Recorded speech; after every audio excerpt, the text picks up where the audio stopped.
नमस्कार दोस्तों, स्वागत है आपका एमजीएच न्यूज में। दोस्तों आज तारीख है 6 सितंबर और आज हम बात करने वाले हैं देश भर की 25 बड़ी खबरों पर। दोस्तों अगर आपको भी अपने राज्य की 25 बड़ी खबरें जाननी है तो वीडियो के नीचे कमेंट में अपने राज्य का नाम जरूर लिख दीजिएगा। हम आपके राज्य की 25 बड़ी खबरें आप तक जरूर पहुंचाएंगे, इसलिए चैनल को सब्सक्राइब कर लीजिएगा और वीडियो को लाइक कर दीजिएगा। अब बढ़ते हैं खबरों की तरफ। प्रधानमंत्री नरेंद्र मोदी ने अंतर्राष्ट्रीय सौर महोत्सव में अपने वीडियो संदेश में कहा कि गति और पैमाने के साथ किए गए कार्यों से भारत को पिछले 10 सालों में अपनी सौर ऊर्जा क्षमता 32 गुना बढ़ाने में मदद मिली है। इसके साथ देश 2030 तक 500 गीगावाट नवीनीकरण ऊर्जा क्षमता के अपने लक्ष्य को हासिल करने की दिशा में बढ़ रहा है।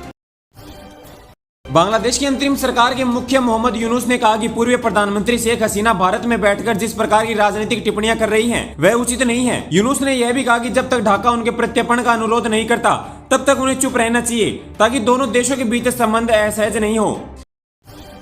सुप्रीम कोर्ट ने आबकारी नीति घोटाले में सीबीआई द्वारा दर्ज मामले में दिल्ली के मुख्यमंत्री अरविंद केजरीवाल की जमानत याचिका पर सुनवाई शुरू कर दी है। मुख्यमंत्री की ओर से वरिष्ठ अधिवक्ता अभिषेक सिंघवी ने दलीलें पेश करनी शुरू की और उच्च न्यायालय को बताया कि सीबीआई की प्राथमिकता में अरविंद केजरीवाल का नाम नहीं था। प्रधानमंत्री मोदी ने सिंगापुर के अपने समकक्ष लॉरेंस वोंग के साथ बृहस्पतिवार को एक सार्थक बैठक की और दोनों देशों के बीच द्विपक्षीय संबंधों को व्यापक रणनीतिक साझेदारी के स्तर पर पहुंचाया। मोदी वोंग के निमंत्रण पर 2 दिवसीय यात्रा पर आए हैं। वोंग के साथ वार्ता से पहले मोदी का सिंगापुर भवन में औपचारिक स्वागत किया गया। हरियाणा चुनाव 2024 के लिए उम्मीदवारों की लिस्ट जारी होते ही बीजेपी में घमासान मच गया है और इस्तीफों का दौर शुरू हो गया है। रेतिया से विधायक लक्ष्मण नापा ने पार्टी छोड़ने का ऐलान किया है। बीजेपी विधायक लक्ष्मण नापा ने बीजेपी को अलविदा कहते हुए पार्टी की प्राथमिकता सदस्यता से इस्तीफा दे दिया है। वहीं चुनाव के लिए बीजेपी की पहली सूची जारी होते ही कई अन्य नेताओं ने भी पार्टी छोड़ने का सिलसिला शुरू हो गया है। बिहार सरकार ने 5 महानिरीक्षकों समेत भारतीय पुलिस सेवा के 14 वरिष्ठ अधिकारियों का तबादला किया है। बिहार के गृह विभाग की ओर से बुधवार देर शाम जारी एक बयान के अनुसार सालीन को बिहार के विशेष सशस्त्र पुलिस का आईसीजी बनाया गया है। कोलकाता में बुधवार को नागरिक एकजुटता का एक अनूठा और शक्तिशाली प्रदर्शन देखने को मिला, जब आरजीकर अस्पताल में महिला चिकित्सक की हत्या के विरोध में यहां के निवासियों ने रात 9 बजे से 10 बजे तक 1 घंटे के लिए अपने घरों की लाइट बंद कर दी और सड़कों पर कैंडल मार्च निकाला। बिहार सरकार के मंत्री ने तेजस्वी यादव की आभार यात्रा से पहले उनको नसीहत दे दी है। इतना ही नहीं, तेजस्वी को अपने पिता के शासनकाल को याद करने के लिए भी कहा गया। सीएम हेमंत सोरेन के बयान पर भी तीखी प्रतिक्रिया दी गई। बीदर में एक महिला के साथ कथित बलात्कार और हत्या पर कर्नाटक के मंत्री एच.के. पाटिल ने कहा कि यह मेरे लिए बहुत हैरान करने देने वाली खबर है। कर्नाटक ऐसी घटनाओं को रोकने के लिए एक बहुत ही सख्त कानून लाएगा। छत्रपति शिवाजी महाराज की प्रतिमा ढहने के मामले में मूर्तिकार जयदीप आपटे की गिरफ्तारी पर महाराष्ट्र के मुख्यमंत्री एकनाथ शिंदे ने कहा कि मैंने परसों ही कहा था कि जयदीप आपटे हो या कोई और, वो कानून से ऊपर नहीं है और उन्हें गिरफ्तार किया जाएगा और किया भी गया है। राहुल गांधी ने सांगली में जनसभा को संबोधित करते हुए कांग्रेस सांसद और लोकसभा में नेता प्रत्यक्ष राहुल गांधी ने कहा कि आप लोगों के एनडीए में हमारी विचारधारा है और लड़ाई विचारधारा की है। जो आप हिंदुस्तान में देख रहे हैं ये केवल राजनीति नहीं है, पहले राजनीति चलती है, आज हिंदुस्तान में विचारधाराओं का युद्ध चल रहा है।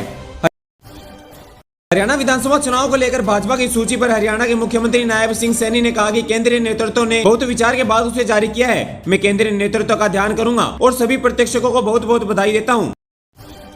राजस्थान के मुख्यमंत्री भजन लाल शर्मा ने कहा कि मैं राजस्थान प्रदेश के सभी शिक्षकों और गुरुओं को शिक्षक दिवस के अवसर पर बहुत बहुत शुभकामनाएं और बधाई देना चाहता हूं। मैं इतना ही नहीं कहूंगा कि शिक्षक बंधु हमारे राष्ट्र के निर्माता हैं। राष्ट्र के निर्माण में शिक्षकों का बहुत बड़ा योगदान होता है। जमानत दिए जाने के पीछे सिद्धांतों का उल्लेख करते हुए केजरीवाल के वकील सिंधी ने बताया कि जमानत नियम है और जेल आपदा है। देरी पीएमएलए की धारा 45 से अधिक है। कई आरोप पत्र दाखिल किए जाएंगे।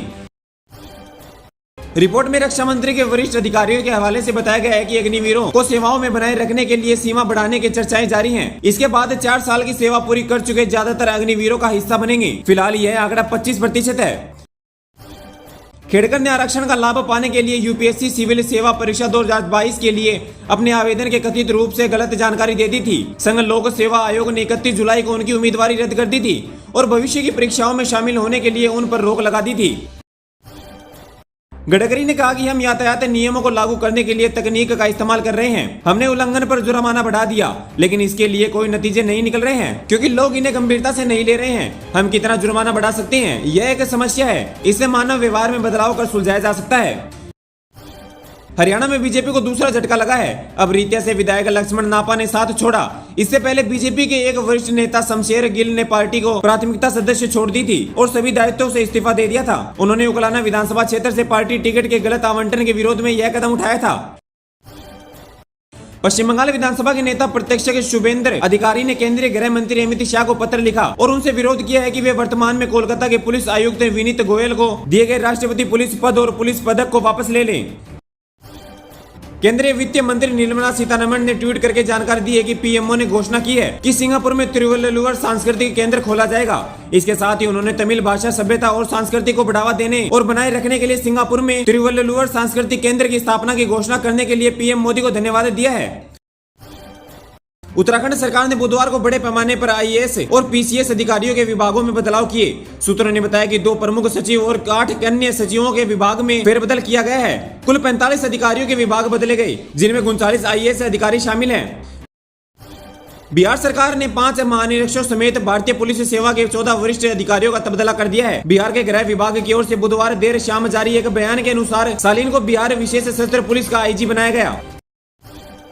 प्रधानमंत्री नरेंद्र मोदी ने पैरालंपिक खेलों में पदक जीतने वाले अजीत सिंह यादव, सुंदर सिंह गुर्जर, शरद कुमार, दीप्ति जीवनजी से टेलीफोन पर बात की।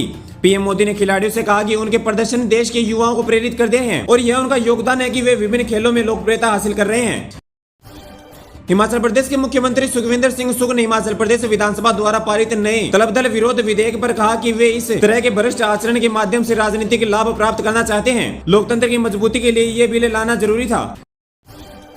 यूपी के मुख्यमंत्री योगी आदित्यनाथ ने राष्ट्रीय पोषण माह के तहत कार्यक्रम में हिस्सा लिया है। उन्होंने कहा कि आने वाले समय में आपकी आराधना करेगा अगर आप इन बच्चों को इस अभियान के साथ जोड़कर पीएम के विजन के अनुरूप अपने कार्यक्रमों को आगे बढ़ाते हैं तो इसका लक्ष्य पूरा हो जाएगा। दोस्तों, आपको यह खबरें कैसी लगी हमें कमेंट सेक्शन में कमेंट करके जरूर बताएगा और अगर आपको वीडियो थोड़ी सी भी अच्छी लगी हो तो वीडियो को लाइक करके चैनल को सब्सक्राइब कर दीजिएगा। मिलते हैं अगले वीडियो में, धन्यवाद।